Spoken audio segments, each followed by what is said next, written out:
함께 봉독하도록 하겠습니다. 빌립보서 4장 12절에서 13절까지의 말씀입니다. 빌립보서 4장 12절에서 13절까지의 말씀입니다. 네, 말씀이 짧은 관계로 저와 여러분들이 한 목소리로 읽도록 하겠습니다. 시작. 나는 궁핍에 처할 줄도 알고 풍부에 처할 줄도 압니다. 나는 배부르든 배고프든 풍족하든 궁핍하든 모든 형편에 처하는 비결을 배웠습니다. 내게 능력 주시는 분 안에서 내가 모든 일을 감당할 수 있습니다. 우리 한 번 더 읽어봤으면 좋겠습니다. 4장 12절에서 13절 한 번 더 읽도록 하겠습니다. 시작. 나는 궁핍에 처할 줄도 알고 풍부에 처할 줄도 압니다. 나는 배부르든 배고프든 풍족하든 궁핍하든 모든 형편에 처하는 비결을 배웠습니다. 내게 능력 주시는 분 안에서 내가 모든 일을 감당할 수 있습니다.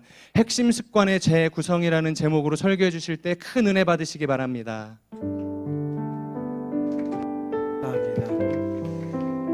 예배하러 오신 여러분 모두 환영하고요. 오늘 하나님께서 주시는 은혜와 평안이 있었으면 좋겠습니다. 옆 사람에게 인사해 주시겠어요? 행복하십시오.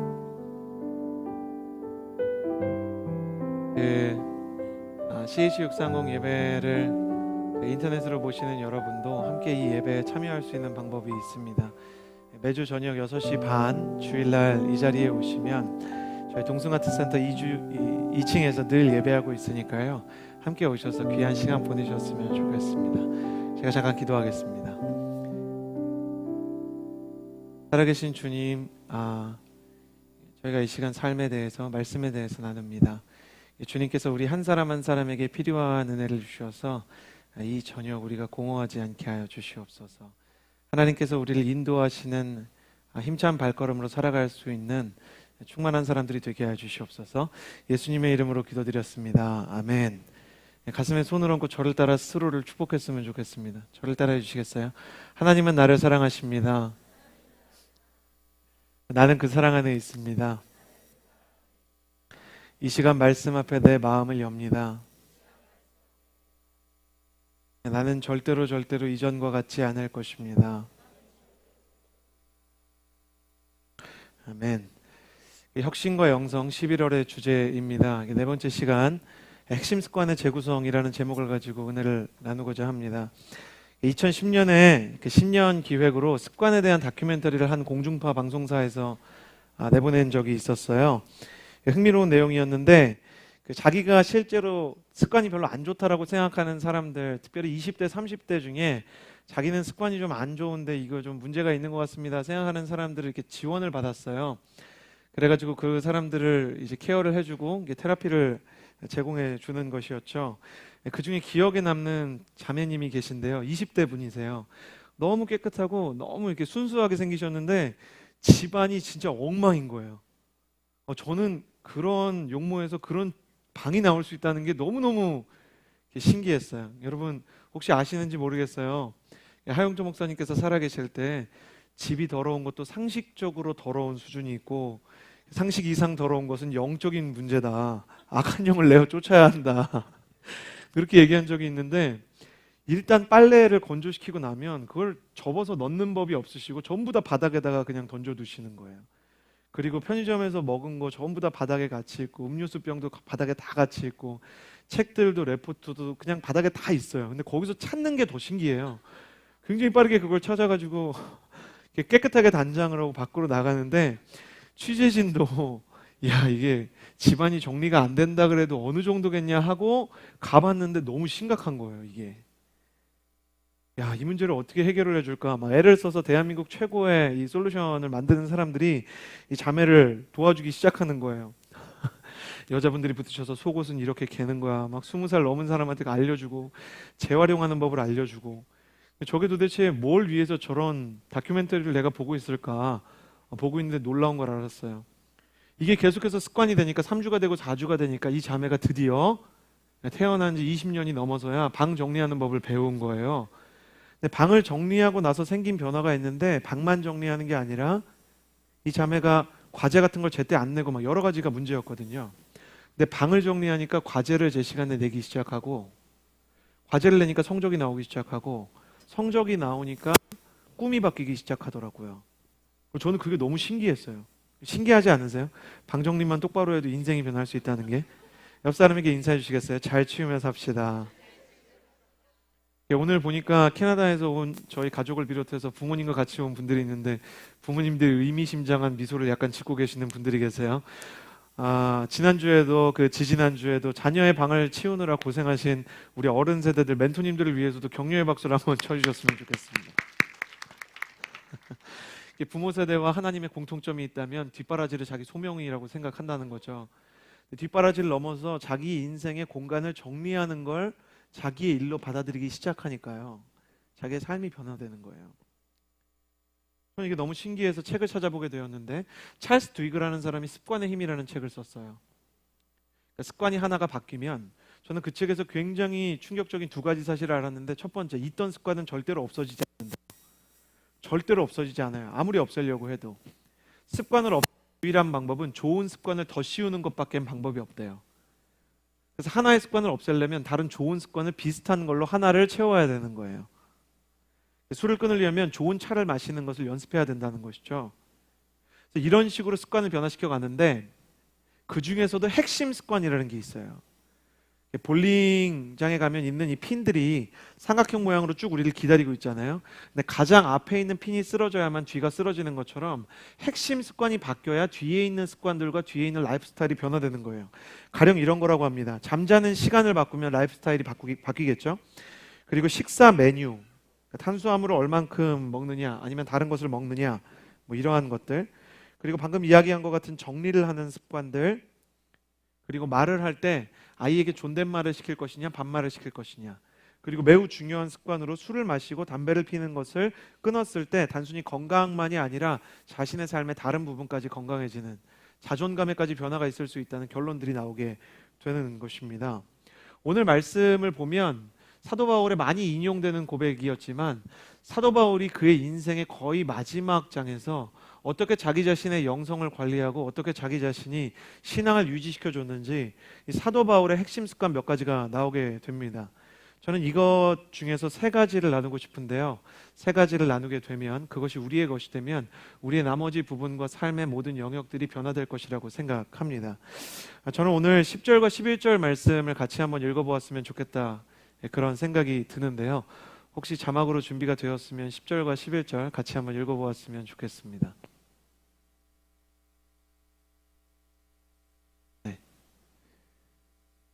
네, 저희가 오늘 프로젝터가 이렇게 고장이 나 있어서요, 이렇게 나오는 부분은 나와 있지만 나오지 않는 부분들이 훨씬 많은데, 제가 읽을 테니까 한번 들어봐 주세요. 내가 주 안에서 크게 기뻐하는 것은 여러분이 짝이 났기 때문입니다.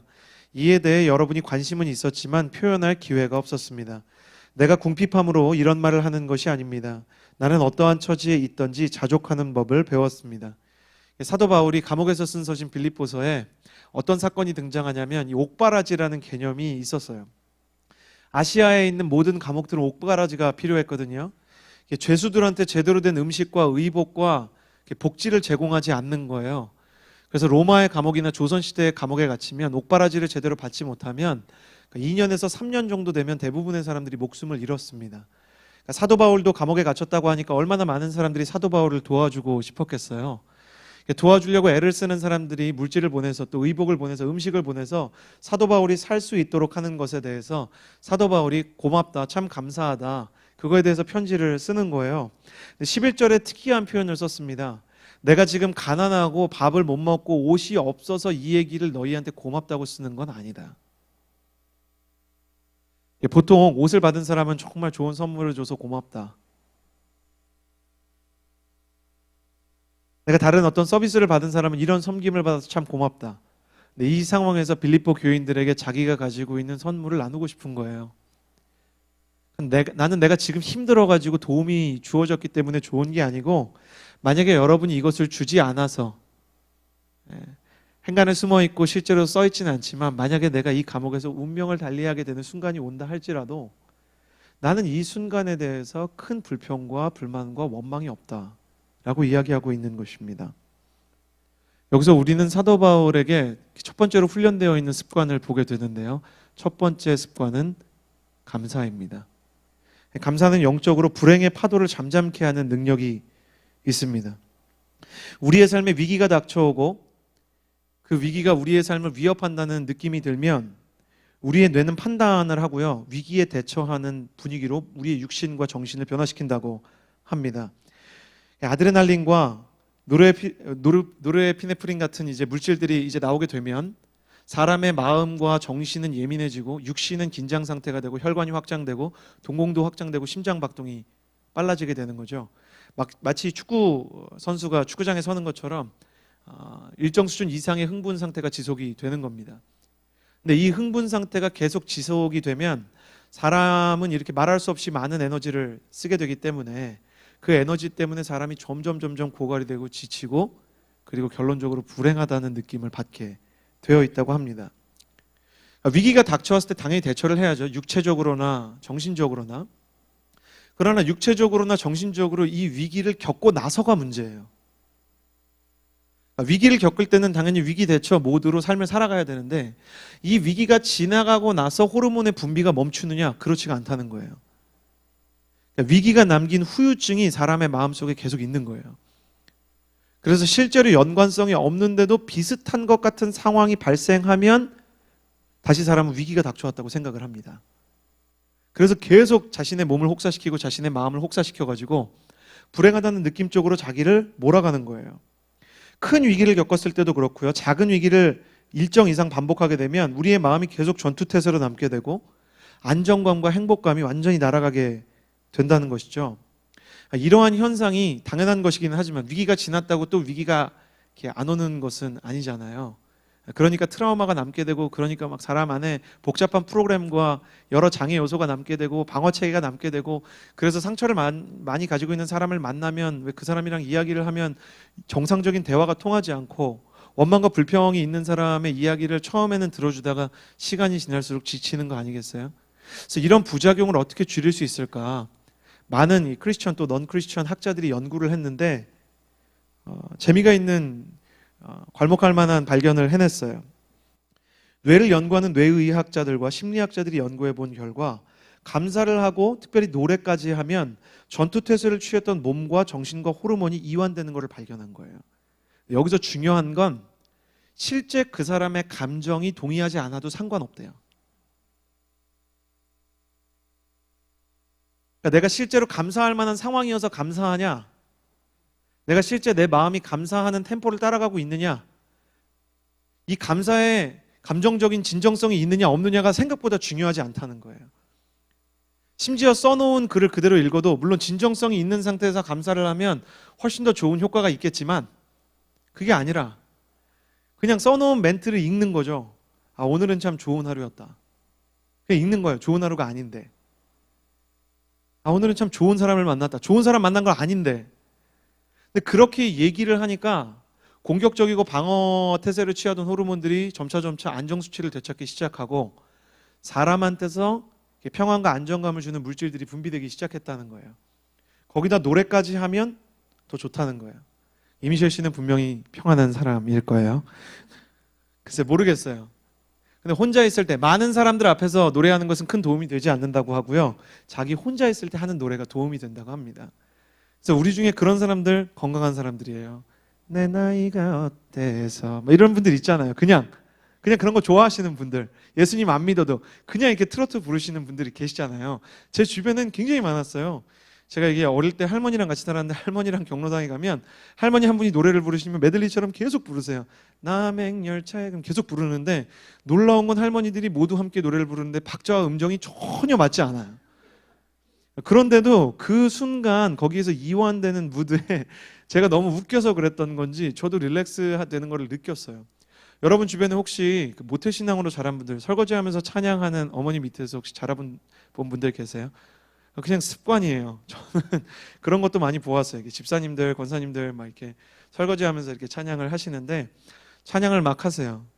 근데 이제 찬양은 습관이 돼 있으니까 그냥 하는데 뭔가 짜증나는 일이 있으니까 찬양하다가 아유 내가 죽어야지 그러다가 내 영혼에 아 왜 그랬을까 그 깊은 찬양과 불평이 오가는 사람들도 상당히 많이 봤어요.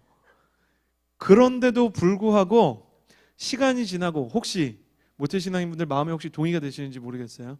나중에는 찬양 소리가 점점 힘을 얻고 불만이 사그라드는 경우가 상당히 많습니다. 사도 바울은 감사를 통해서 자신이 처한 상황에서 찬양하는 것을 통해서 자신에게 주어진 상황을 이겨낼 수 있는 힘을 얻었어요. 사도 바울이 지금은 빌립보가 아닌 다른 곳에서 편지를 쓰고 있지만 처음 빌립보 사람들을 만났을 때 그는 역시나 빌립보에서도 복음을 전하다 빌립보 감옥에 투옥이 됐어요. 근데 바울과 실라가 한참 매를 맞고 자신들의 육신과 운명이 어떻게 될지 모르는 상태에서 둘이 찬양을 하기 시작합니다. 그러니까 하나님께서 그 감옥의 옥문을 열어주시죠. 옥문이 열렸는데도 그 어떤 죄수도 갑자기 옥문이 열리니까 두려워서 나가지는 못하고 옥문이 열린 바울과 실라도 혹시 간수가 자결할까 그 자리를 뜨지 않아요. 그럼 하나님은 나가지도 않을 옥문을 왜 열어주셨을까? 그 사람도 안 나갈 건데. 하나님께서는 옥에 갇혀도 옥 밖에 있는 사람처럼 사는 방법이 있다는 것을 알게 하려고 하시는 거예요. 감사와 기쁨이 있으면 환경의 감옥을 벗어나게 된다. 여러분 혹시 일주일 동안 그런 것을 경험한 분들 안 계세요? 내 마음이 어떤 감옥에 갇혀 있는 것 같다는 느낌. 어떤 프레임에서, 어떤 상황에서, 어떤 사람들의 말에서, 어떤 갈등에서 벗어나지 못하는 거예요. 난 진짜 벗어나고 싶은데. 그런 때 그 문제를 더 디테일하게 생각하고 대안에 대해서, 해결점에 대해서 생각하기 전에 사도 바울은 감사와 찬양을 하라고 이야기합니다. 그래서 가족들에게 이렇게 묻지 않았으면 좋겠어요. 애들이 학교에서 돌아오거나 가족들이 밖에 나갔다 들어오면 습관적으로 이렇게 묻는 분들이 계세요. 오늘 뭐 안 좋은 일 없었니? 다시 집으로 돌아왔을 때 떠올려야 하는 일이 하루 중에 가장 안 좋은 일이라면 그 사람이 감사하는 방법과 상황을 이겨내는 방법을 어떻게 배울까요? 실제로 스웨덴의 심리학자들은 아이에게 할 수 있는 최악의 질문이 이거래요. 오늘 학교에서 뭐 안 좋은 일 없었니? 근데 놀랍게도 대한민국의 학부모들에게 조사를 해봤더니 초등학교 부모들 중에 67%는 다녀오자마자 이 질문을 합니다. 그러나 스웨덴이나 덴마크나 행복의 비결과 감사의 비결에 대해서 프로그래밍이 되어 있고 교육을 많이 받은 사람들일수록 오늘 있었던 일 중에 제일 좋은 일을 얘기해봐 라고 이야기합니다. 가정에서만 그러는 게 아니에요. 교회에서도 안타까운 일이 일어나는 경우가 있어요. 순모임에서 순장님이 이번 주에 어떻게 사셨어요? 이렇게 얘기를 했는데 순원이 감사한 얘기를 이렇게 하면 의심에 가득 찬 눈초리로 더 얘기해보라고 이렇게 쳐다보는 순장님들이 계세요. 그건 너의 진심이 아닐 거야. 인생은 그렇게 순탄치가 않아. 어서 원망이 될 만한 얘기를 해봐. 그 얘기를 해야 진짜야. 힘든 얘기를 해야만 우린 진짜 친구야. 근데 감사를 증폭시키는 순장, 감사를 증폭시키는 영적인 지도자가 훨씬 더 좋은 사람이라는 것이에요. 사도 바울은 상황을 초월하는 힘을 빌립보 교인들에게 필사적으로 나누어 주고 있는 중입니다. 여러분 어떠세요? 여러분의 감정과 마음이 따라가지 않는 상태에서도 오늘 이 말씀을 하나님의 음성으로 받아들이고 감사하는 훈련을 해보시기를 주님의 이름으로 축복합니다. 그리고 애써서 떠올리십시오. 이번 주에 있었던 일 중에, 오늘 있었던 일 중에 가장 좋은 일은 무엇인가? 저도 가만히 놔두면 이렇게 나쁜 생각만 이렇게 하게 될 때가 많더라고요. 가라지는 가만히 놔둬도 자라요. 잡초라는 거는 씨 뿌리지 않아도 얼마나 잘 자라는지 몰라요. 가치가 있는 열매일수록 자연스럽게 자라는 법이 없습니다. 우리가 물 주고, 우리가 영양제 주고, 비료 줘야 사과 열리고, 귤 열리고, 오렌지가 열리게 돼 있는 거예요. 우리가 우리의 마음 가운데 감사를 기르고 있는 사람들인가? 아니면 우리의 마음을 그냥 잡초처럼 내버려 두고 있는가? 하나님 이 시간에 한번 생각해 보라고 하십니다. 여러분 기억하십시오. 자연스러운 것과 정직한 것이 다르고 충동적인 것과 진실한 것이 다릅니다. 자신의 영혼의 소원은 애써서 내면을 가꾸려고 하는 사람에게만 진실과 정직을 가르쳐 준다는 것을 기억하십시오. 우리가 우리 자신에 대해서 얼마나 모르는지를 생각한다면 우리가 가지고 있는 감정 역시 얼마나 불완전하고 진실하지 않은지를 깨달을 수 있을 것입니다. 옆 사람에게 인사해 주시겠어요? 감사를 훈련하십시오.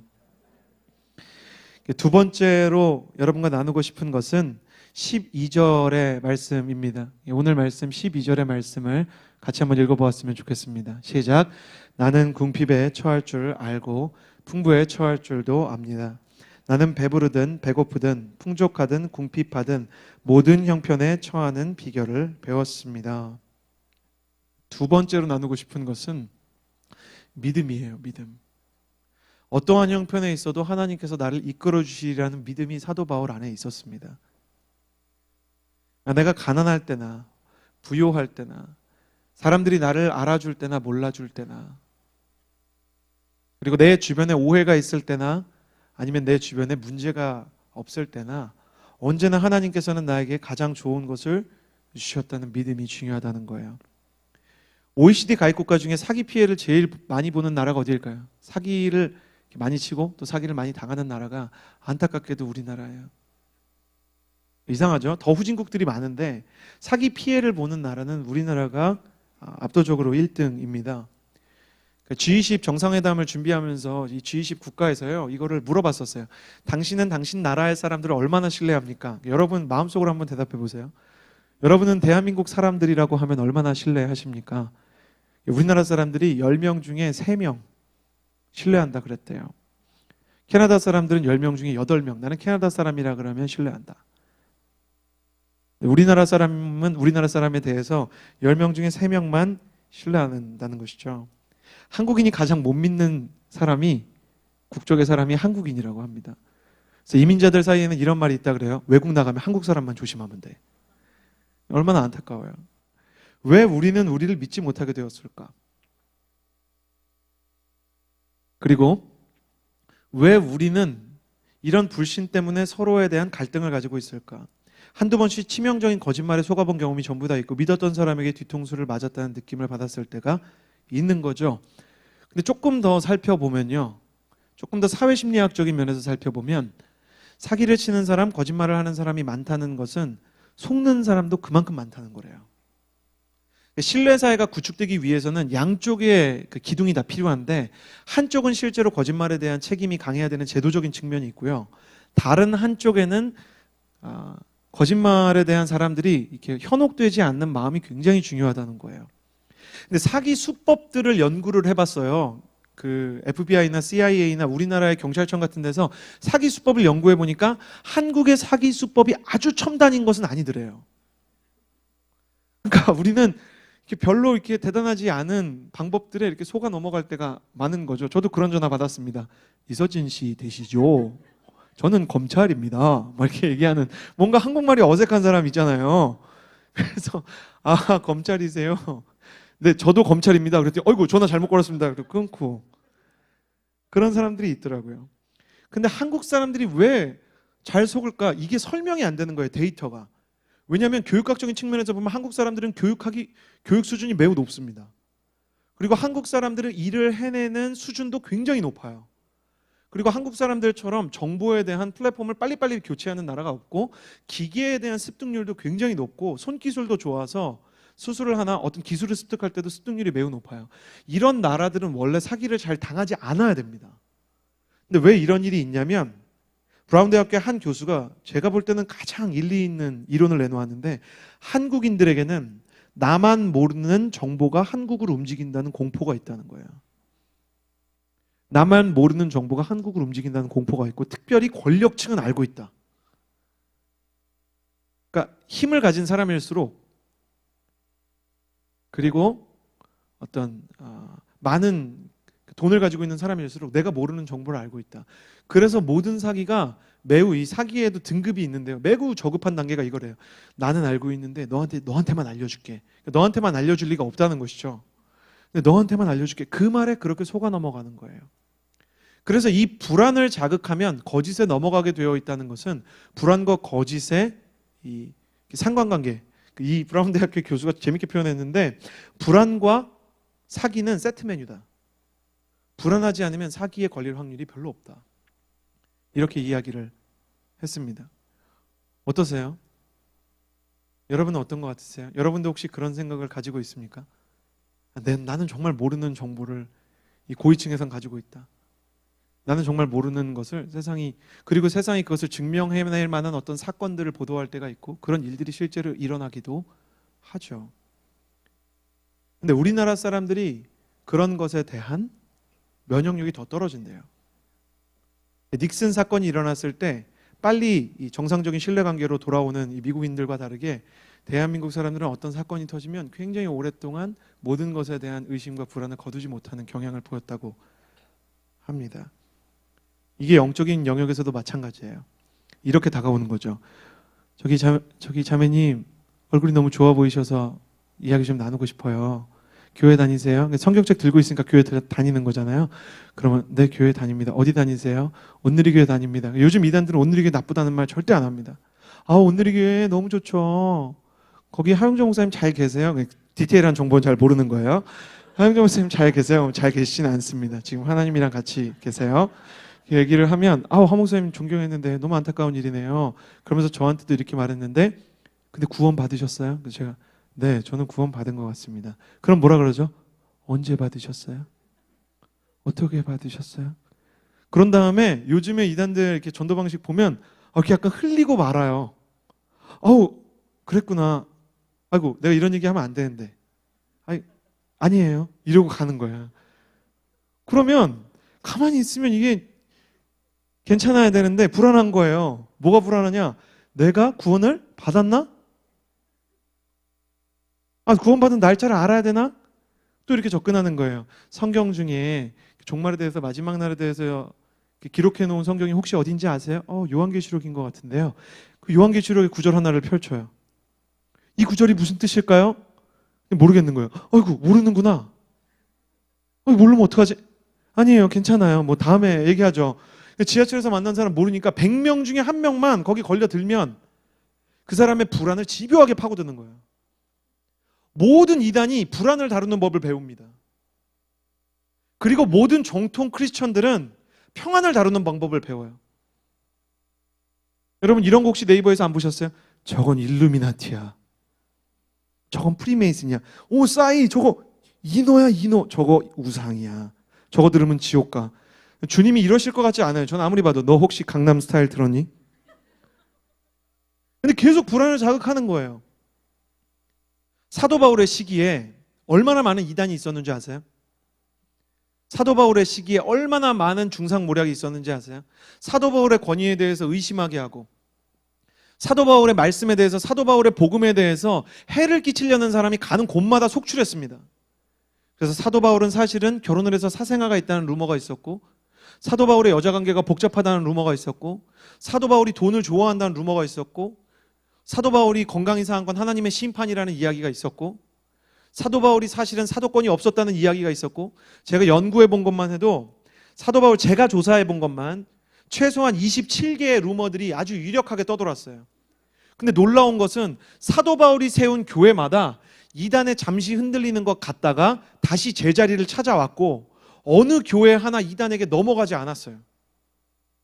왜냐하면 사도 바울이 하나님을 신뢰하고 그 안에서 주는 하나님의 평안을 누리는 법을 가르쳐줬기 때문이에요. 뿌리 깊은 나무는 바람에 뽑혀나가지 않듯이 믿는 구석이 있는 사람은 다른 사람의 정보에 아쉬울 게 없어요. 굳건한 반석 위에 세운 건물일수록 온전히 시공한 건물일수록 지진이 와도 그 가치가 드러나듯이 불안의 지진이 아무리 흔들려고 해도 자기 자신이 가지고 있는 믿음의 본질이 확실하면 사람은 흔들리지 않습니다. 여러분 이 저녁에 주님께서 여러분에게 던져주고 싶은 두 번째 메시지는 뭐냐면 믿을 구석이 있는 삶이냐. 내 인생에서 찾아오는 불안과 내 인생에서 찾아오는 상황들이 시시각각으로 손바닥 뒤집듯이 바뀔 거예요.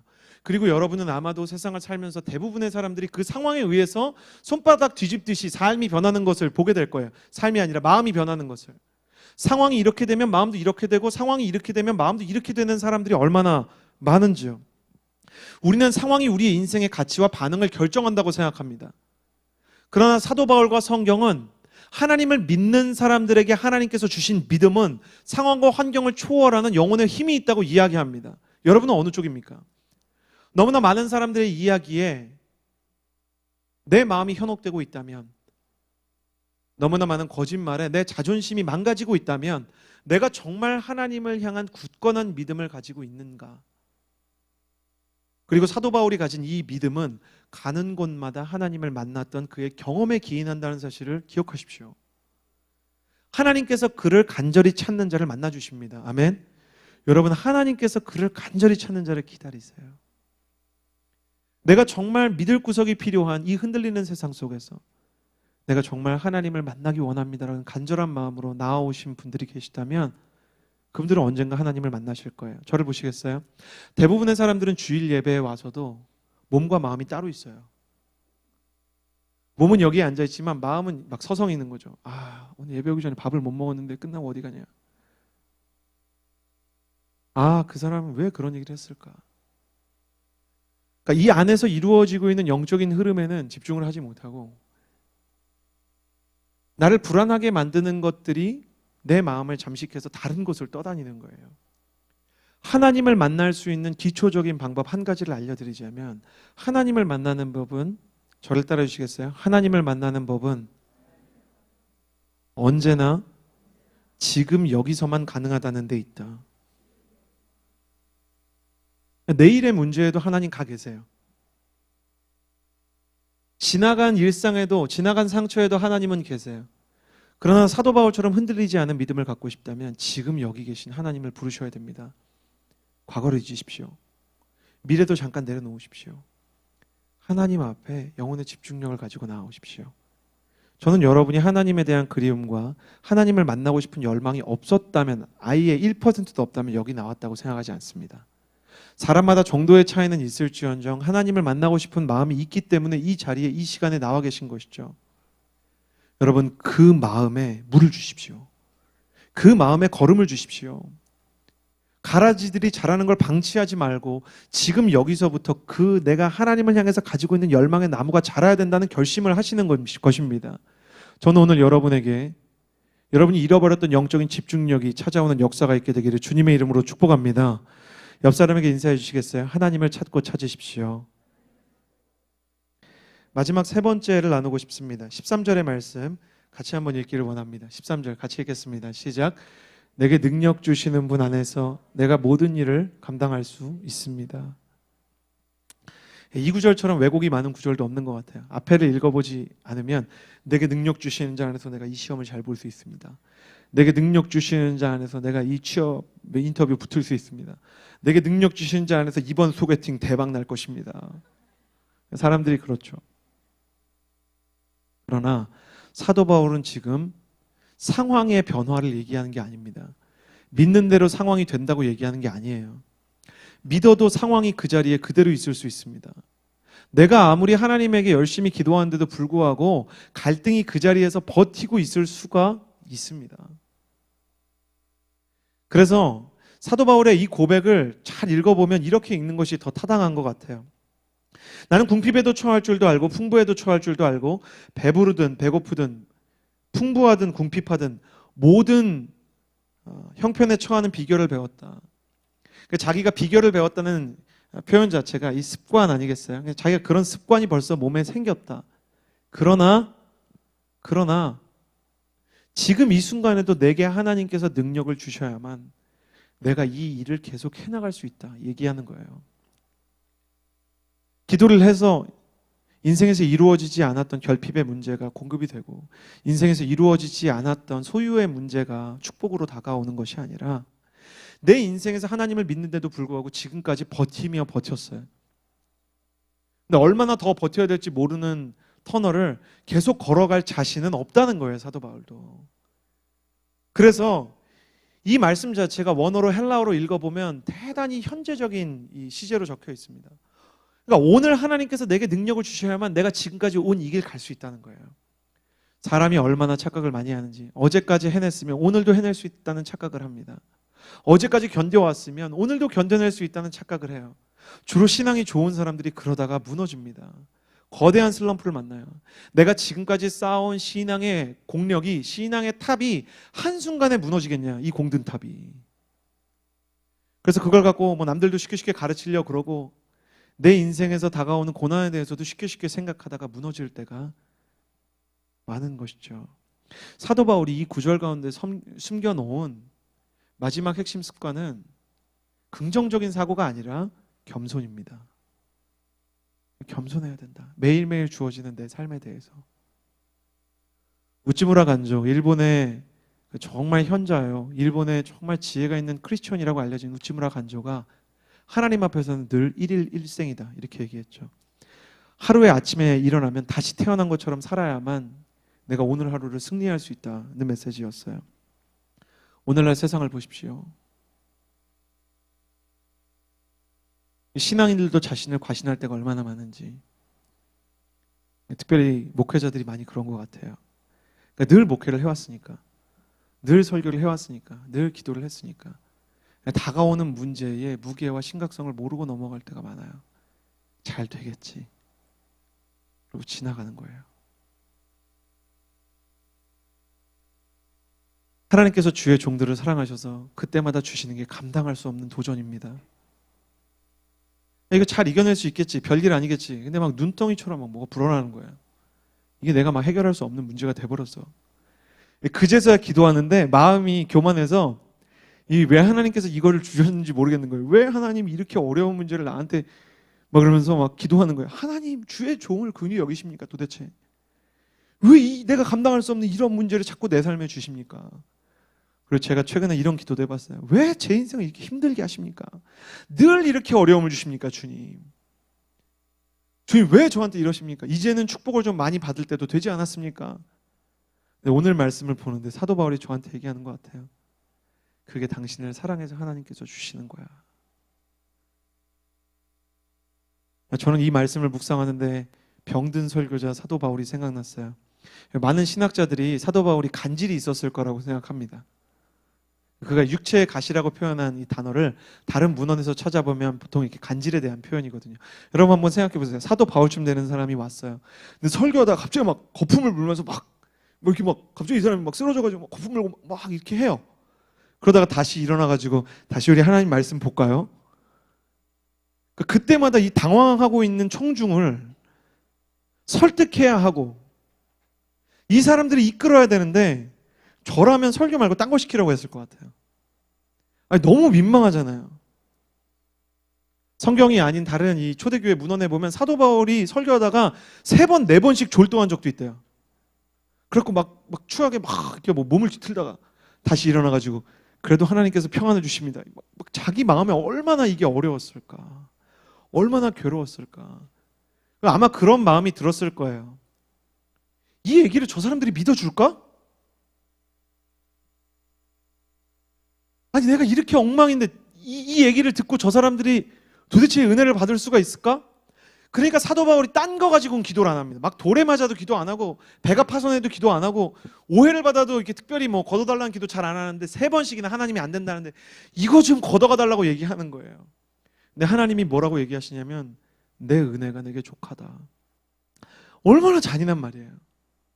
이 말씀 안에는 지금 네가 겪고 있는 그 질병 안에 은혜가 숨어 있다고 얘기하는 거예요. 사도 바울쯤 돼서도 그게 안 받아들여지니까 하나님 저한테 도대체 왜 이러십니까? 내가 뭐 많은 거 바랬습니까 주님? 제가 하버드 대학 나왔는데 그 하버드 대학 간판도 다 내려놨고 텐트 치고 제가 아웃도어 매장 스스로 경영하면서 자비랑 목회하고 교회 개척하고 나가면 저 사람 막 유부남인데 뭐 또 바람 폈다 그러고 심지어 누가가 사실은 여자라 그러고 그래서 누가가 그 교회 가서 막 남자임을 증명하고 막 묻지 못할 해프닝이 많았거든요 초대교회에. 얼마나 황당하겠어요. 그런 상황에서도 자기가 다 견뎠는데 하나님 이거는 못하겠다 내가. 근데 하나님께서 내 은혜가 내게 족하다. 내 은혜가 내게 족하다. 저도 저한테 개인적으로 찾아오는 제가 이해할 수 없는 일들 그때마다 하나님 앞에 솔직하게 그렇게 기도하는 거예요. 오늘 아내랑 이렇게 차를 타고 오는데도 막 제 마음속에 있는 기도 제목은 주로 이런 거예요. 하나님 저한테 도대체 왜 이러십니까? 제가 지금까지 물론 부족함이 많았지만 하나님 앞에 제 나름대로는 한다고 했는데 하나님 제 나름대로는 제 신앙을 갖고 여기까지 왔는데 하나님 왜 이렇게 나를 비참하게 만드십니까? 내 힘으로 해결할 수 있는 문제를 주셔야지.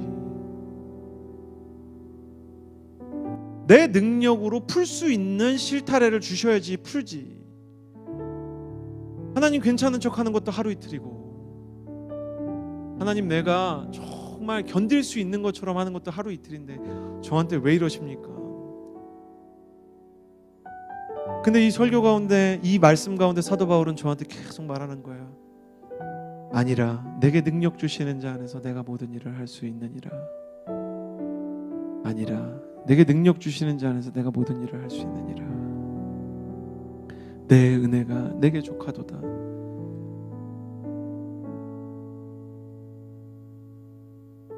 예배가 시작되기 직전에 하나님 앞에서 이렇게 기도하는 거예요. 하나님, 내가 항복합니다. 하나님, 만약에 하나님께서 안 도와주시면 내게 닥쳐오는 문제 하나하나, 그게 작은 것이든 큰 것이든 따져보면 내 힘으로 해결될 문제가 없습니다. 그리고 지난 날을 돌아보니까 제 인생에서 제가 해결한 문제는 또 별로 없더라고요. 그냥 문제가 해결이 된 거더라고요. 제가 주도적으로 뭘 잘해서 해결된 문제보다 그냥 하나님께서 때 되니까 해결해 준 문제가 훨씬 더 많더라고요. 사도 바울이 이야기합니다. 겸손이란 문제의 장벽을 뛰어넘을 수 있는 유일한 힘입니다. 당신이 내가 가졌던 하루하루를 쌓아 나갈 수 있는, 매일매일 하나님 앞에서 겸손의 기도의 자리를 닦을 수 있는 힘이 있다면 당신은 결국 이 문제 때문에 무너지지 않을 것입니다. 얘기합니다. 여러분, 진퇴양난이라는 생각이 드세요? 사면초가라는 생각이 드세요? 하나님은 말씀하십니다. 하늘은 뚫려 있다. 노아의 방주의 설계도를 보면 노아의 방주에 창문이 하나도 없어요. 동물이 그렇게 많은데 환기를 어떻게 하라고 창문을 안 내신 거냐? 하나님께서 창문을 하늘로만 하나 두셨어요. 딱 천장에 하나 있습니다. 큰 이 창문이요. 그거 이렇게 사다리 타고도 못 올라갈 높이에요. 그래서 밖을 볼 수는 없고요. 밑에서 그거를 이렇게 막대기로 열면 하늘만 볼 수 있어요. 그래서 비둘기 날리고 까마귀 날린 거예요. 이거 양옆으로 난 창문이 없어서.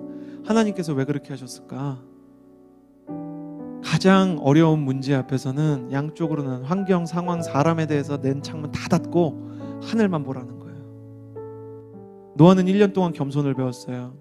사람이 배 안에 그렇게 갇혀 있으면 우울증에 걸려야 되는데 노아는 우울하지 않았어요. 나오자마자 감사의 예배를 드렸어요. 그렇게 할 수 있었던 것은 그가 하나님을 바라보는 겸손한 시야를 1년 내내 갈고 닦았기 때문입니다. 여러분 어떠세요? 저와 같이 어려움을 겪고 있고 또 부족한 핵심 습관들이 없어서 인생의 모든 어려움들 속에서 무너지고 사람에 속고 울고 우는 여러분을 초청합니다. 불행하다는 느낌에서 벗어나고 있지 못하다면 감사와 찬양의 노래를 배웁시다. 불안함에 사로잡혀서 진실이 아닌 말들에 사정없이 흔들리고 있다면 하나님을 향한 신뢰의 뿌리를 굳게 해달라고 기도해야 할 때입니다. 능력의 한계에 부딪혀서 안진뱅이가 된 심정으로 내 앞에 있는 문제 앞에 망연자실하고 있다면 이때야말로 바로 겸손하게 하나님을 바라봐야 할 때입니다. 같이 기도하겠습니다.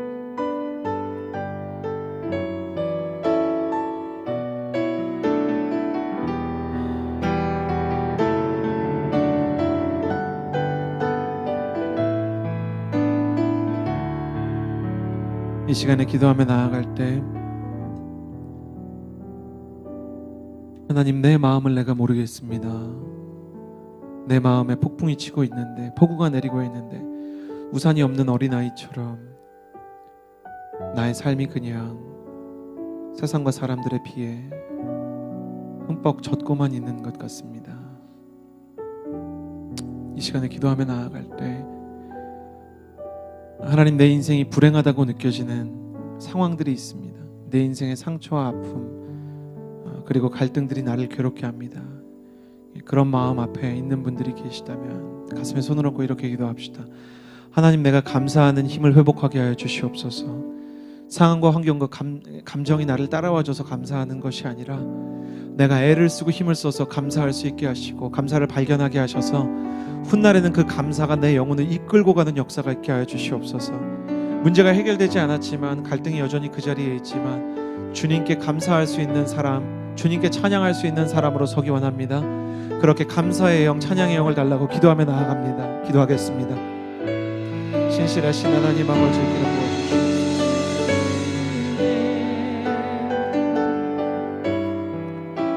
신실하신 하나님 아버지,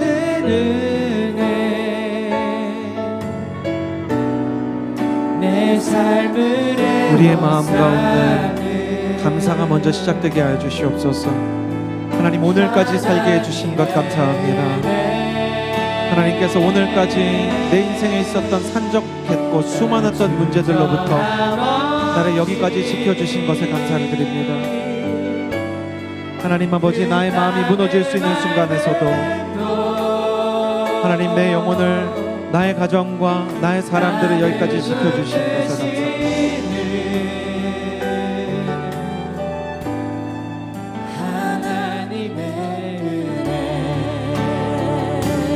하나님 아버지, 우리의 마음 가운데 감사의 나무가 자라날 수 있게 하여 주시옵소서. 하나님, 내 마음 가운데 하나님께서 원하시는 의의 나무가 자라는 것을 보게 하여 주시옵소서.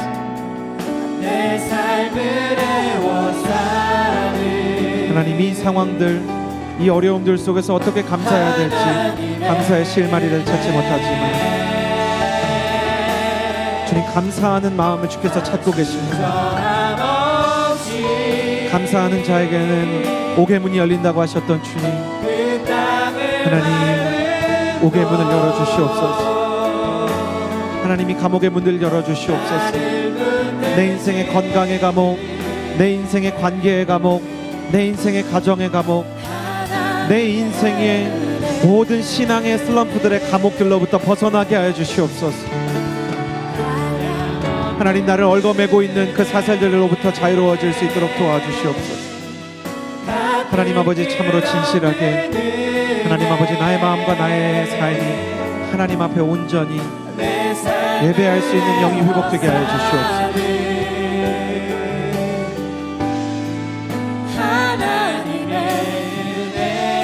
하나님, 내가 온 마음을 다해 주님을 높이고 감사할 수 있는 자가 되기를 원합니다. 하나님 아버지, 감사하게 하시고 찬양하게 하여 주시옵소서.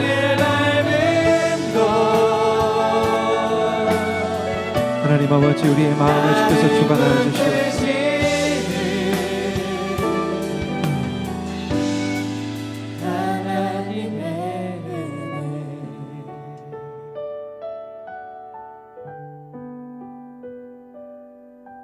나를 지으신 이가 하나님,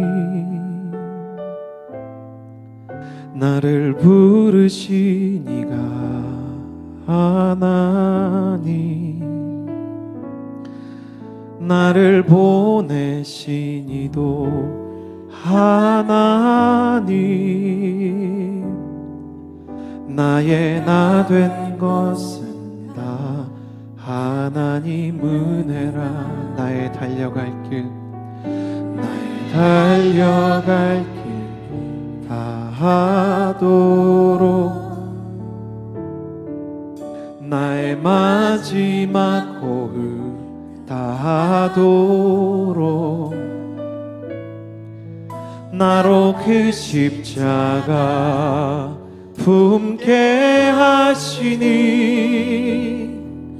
나의 나 된 것은 다 하나님 은혜라.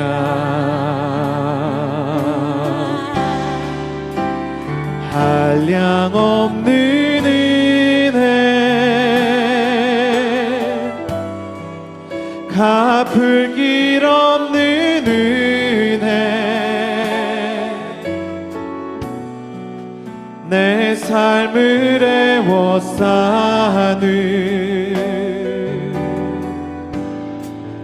하나님의 은혜,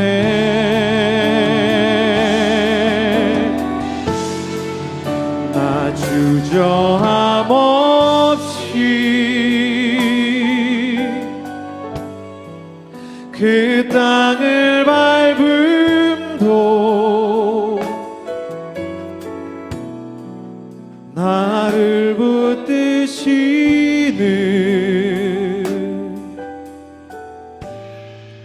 하나님의 은혜.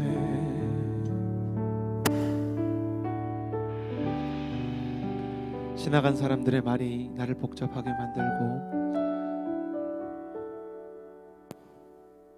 또 내가 너무 쉽게 세상의 거짓말에 현혹이 되고, 세상의 말 한마디에 휘청휘청 되고 불안한 나날을 보내고 있다면, 이 시간에 하나님 앞에 이렇게 기도합시다. 주님께서 이미 내게 믿는 구석을 주셨습니다.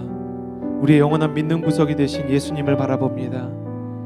예수님께서 이 시간 우리의 모든 마음 가운데 십자가를 그리기를 원하십니다. 그 십자가에 예수 그리스도께서 피를 흘리며 달려 계십니다.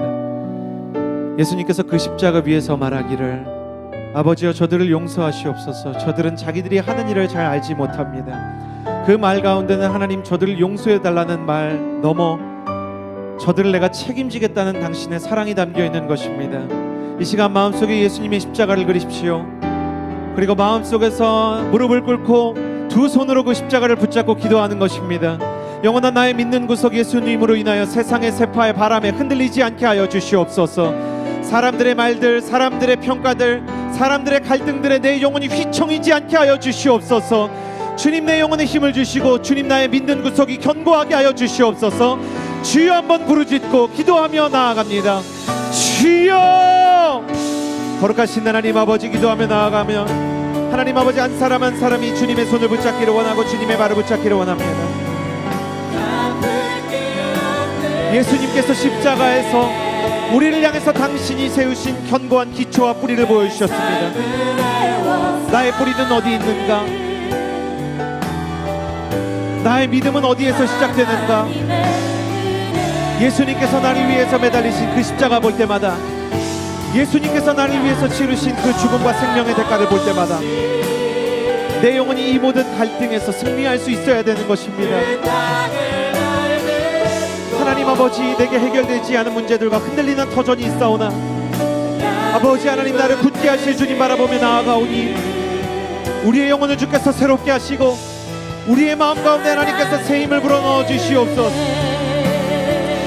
한량없는 당신의 사랑 앞에 설 것입니다. 한량없는 당신의 은혜 가운데 나를 의탁할 것입니다. 사람이 나를 흔들어도 주께서는 나를 붙들어 주실 것입니다. 하나님께서 나의 뿌리를 붙들어 주시고 나의 발을 붙들어서 흔들리지 않게 할 것입니다. 기초 공사가 시작되는 동안 무수히 많이 파헤쳐져야 하는 영역들이 있지만 내가 주님께 나의 마음을 올려드리며 나아갈 수 있게 하여 주시옵소서. 주님, 이 싸움을 싸워서 이겨야 되는 것입니다. 이 갈등의 싸움을 싸워서 이겨야 되는 것입니다. 하나님, 이 갈등과 이 어려움과 이 모든 나를 향한 이 불안과 거짓에서 싸워서 이겨야 하는 것입니다.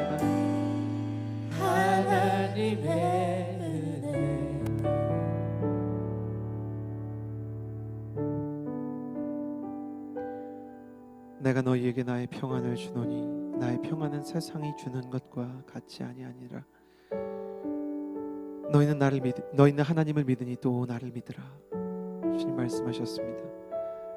내가 너를 고아와 같이 버려두지 아니하고 반드시 너에게 오리라. 여러분, 연약한 목회자 앞에 서 있는 저처럼 여러분의 마음 가운데도 해결하기 어려운 문제들과 굴레들과 어두움이 있는지요? 때로는 이 모든 것을 포기하고 싶고 이 모든 것을 내려놓고 싶은 마음에 여러분의 마음이 무너져 내리지는 않는지요? 여러분이 감당할 수 없는 것 같은 싸움을 치르는 것 같은 상황들이 내 앞에 와 있는 것은 아닌지요? 만약 내가 그 싸움을 내 힘으로 이겨낼 수 있다는 착각 속에 있다면 그마저도 내려놓으시기를 바랍니다. 어제의 신앙이 오늘 나의 영적인 싸움을 승리로 이끄는 것이 아닙니다. 여러분, 밖으로 놔두는 모든 마음을 이 자리로 다시 불러와 하나님 앞에 기도할 때 이렇게 기도합시다. 하나님, 내가 이 문제를 사실은 싸워서 이겨낼 수 있는 힘이 필요합니다. 내가 견딜 수 있고 이것을 뛰어넘어갈 수 있는 영혼의 굳건한 날개가 필요합니다. 하나님 아버지, 겸손히 당신께 도움을 요청합니다. 온유한 마음으로 당신께 간구합니다. 내가 어떻게 해야 될지 주님 알려주시고 내가 견딜 수 있고 버틸 수 있고 승리할 수 있는 궁극적인 힘이 바울에게 임하였던 것처럼 내 인생에도 임하게 하여 주시옵소서. 하나님, 내 인생 쉽게 봤던 것 회개합니다. 하나님, 내 관계 내가 컨트롤할 수 있는 것처럼 생각했던 것 후회합니다. 하나님 아버지, 내가 하나님 앞에 내가 닥쳐있는 이 도전들 이겨낼 수 있는 것처럼 착각했던 것 용서해 주시옵소서. 기도하며 나아갈 때 겸손히 나의 문제를 의탁하고 나의 문제를 주님께 맡겨드리오니 힘을 주시고 지혜를 주셔서 어디로 가야 될지 알게 하시고 갈 수 있는 힘을 허락하여 주시옵소서. 이 문제와 싸워 이기게 해달라고 간절히 부르짖는 자들마다 주여 한번 외치고 간절히 기도합니다. 주여, 신실하신 하나님 아버지 기도하며 나아갑니다.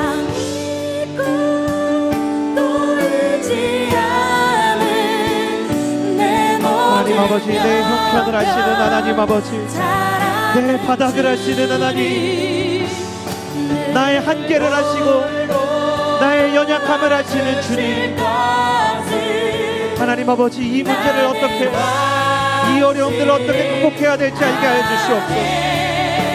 하나님 아버지, 우리 가운데 어려움을 겪고 있는 수많은 하나님의 사람들이 있습니다.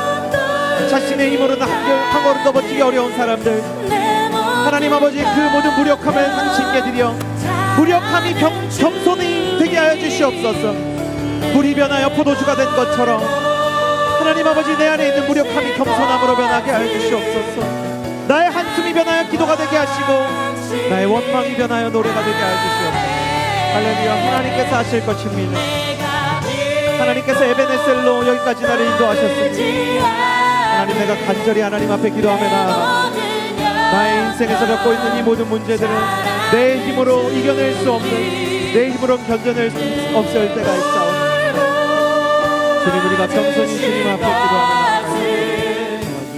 나는 확실히 내가 믿고 또 의지함은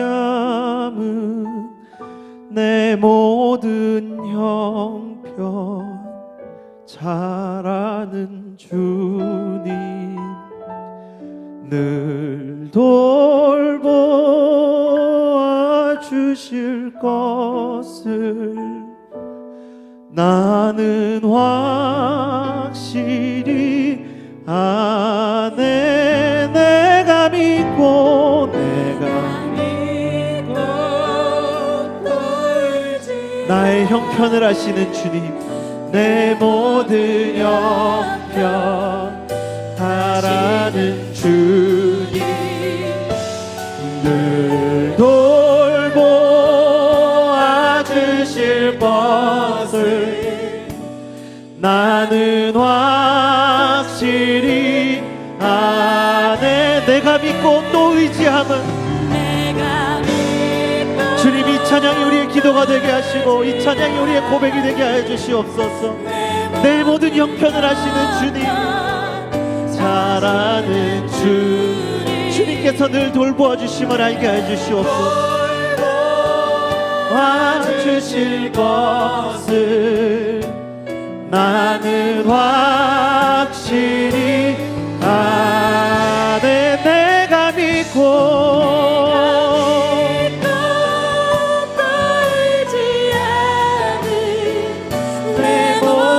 형편 잘하는 주님, 늘 돌보아 주실 것을 나는 확실히 아네. 주께서 모태에서부터 우리의 한계를 정하셨고 주께서 우리의 모든 연약함과 부족함을 알고 계시오니 오늘 다시 처음 예수 그리스도 앞에 기도하는 사람처럼 기도하며 나아갑니다. 하나님, 내 인생을 내 힘으로 풀어갈 수 있다고 생각했던 것, 하나님, 나의 신앙을 내가 마치 쌓아온 것처럼 생각했던 것 회개합니다. 하나님, 내가 지금까지 여기까지 온 것 다 주님께서 하셨고, 하나님, 내 인생에서 그 어둡던 날들, 그 추웠던 날들 지켜주셨던 것도 오직 주님이셨고, 내 인생에서 해낸 일이 없고 주님께서 그냥 나에게 선물로 주신 일들이 없고 내가 풀어낸 문제가 없고 자연스럽게 풀려진 문제들밖에 없습니다.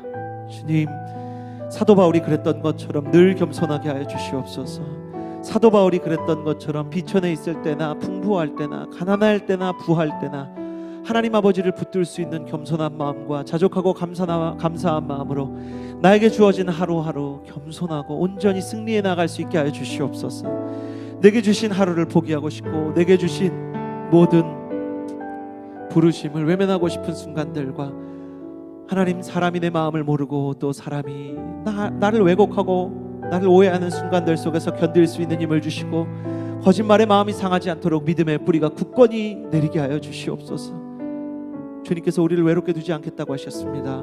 주님께서 우리를 고아처럼 두겠다고 하지 않으셨습니다. 주님의 성령의 평강만이 우리를 구원하실 수 있사오니 우리를 평안케 하시고 새롭게 하여 주시고 힘이 들고 지칠 때마다 피 묻은 주의 십자가 보게 하여 주시옵소서. 이제는 우리 구주 예수 그리스도의 은혜와 하나님 아버지의 사랑과 성령의 교통하심이 이 자리에서 예배하는 주의 모든 자녀들 머리 위에 이제로부터 영원토록 함께하여 주시기를 간절히 축원하옵나이다. 아멘.